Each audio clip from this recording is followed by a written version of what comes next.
You're listening to an Airwave Media Podcast. In a remote corner of Utah's Great Salt Lake, there's a large, peculiar spiral. It seems almost too perfect to be made from nature. And while it is made from nature, it was not created by nature. This massive installation of rock was created by an artist, Robert Smithson. It was an earthwork, an art installation made of natural materials, in this case 6,000 tons of black stone and earth dumped into the Great Salt Lake to form this spiral path jutting out onto the lake. And with all earthworks, the decay over time and the changes that happen because of the force of nature is a part of the work. This particular piece started off with black stones, and then for some period, as the water levels rose, it was submerged. When the water level got down again, it re-emerged, but this time a bright white as it was encrusted with salt from the lake. I feel like who art Ed? Try to slice it. Who art it? Mr. Wood art Ed me. Good. Either way, it's ambiguous. It works on so many levels. I know. That's off to a great start. Welcome to Who Arted, where we explore visual arts in an audio medium. I'm your host, Kyle Wood, and for this week's Fun Fact Friday, we're going to be talking about Robert Smithson's famous work, one of few monumental works he was able to create in his short lifespan, Spiral Jetty. The 1960s was a turbulent time. In America, disillusionment over the war in Vietnam and the battles for equity on both racial and gender lines had people rethinking their roles in society.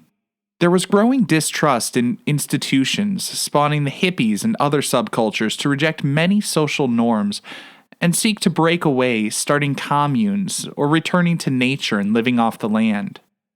On the Apollo 8 mission in 1968, the astronaut William Anders snapped a photograph of the Earth rising over the moon.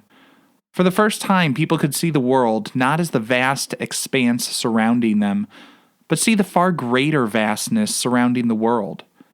Suddenly, the Earth was smaller. People could see the Earth as a tiny blue marble, fragile, a little oasis in the vast and desolate space. It quite literally gave everyone a whole new perspective on our world. It was in this context of enormous upheaval of the social fabric and new perspective on our world, the universe, and our place within it, that artists started to rethink their role and relationships with galleries and other institutions. Many were disillusioned with the commercial aspects of the art world and wanted to find a way not only to put art into the world free of the gatekeepers of critics and curators, many young artists actually sought to make art out of the earth. This, of course, is nothing new.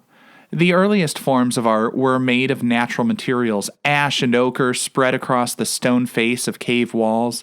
Glyphs have been etched into stone or miles-long stretches of desert, as in the case of the Nazca lines, which I covered in a previous mini-episode. Robert Smithson decided to make monumental sculptures using perhaps the world's oldest material, the earth itself. But he used modern tools to shape it in a way and on a scale rarely seen. The Spiral Jetty is, as the name would suggest, a spiral. Part of what makes it special is the enormity of it. When encountering a work of art so massive, it cannot be taken in all at ground level. It needs to be seen from above or walked around and experienced. It is quite literally about changing your perception of the world around you.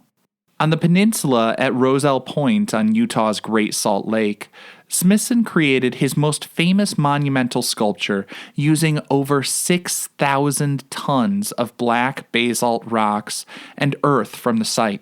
The spiral forms a path out onto the lake.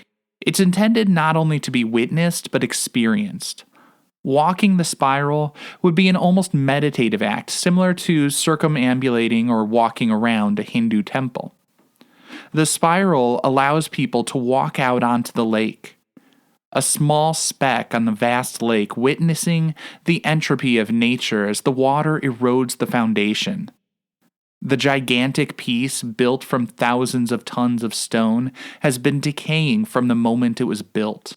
It was a giant monument to nature, demonstrating the concept of entropy.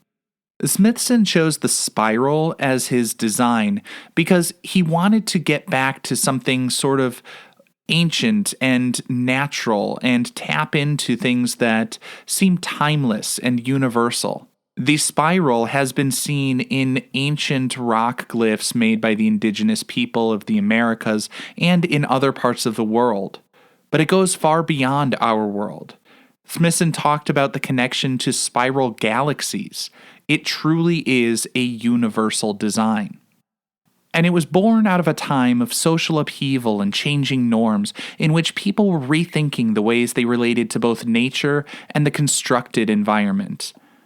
Now that I'm saying it out loud, I suppose it could easily be a description of pretty much any time period, as the only true constant is change.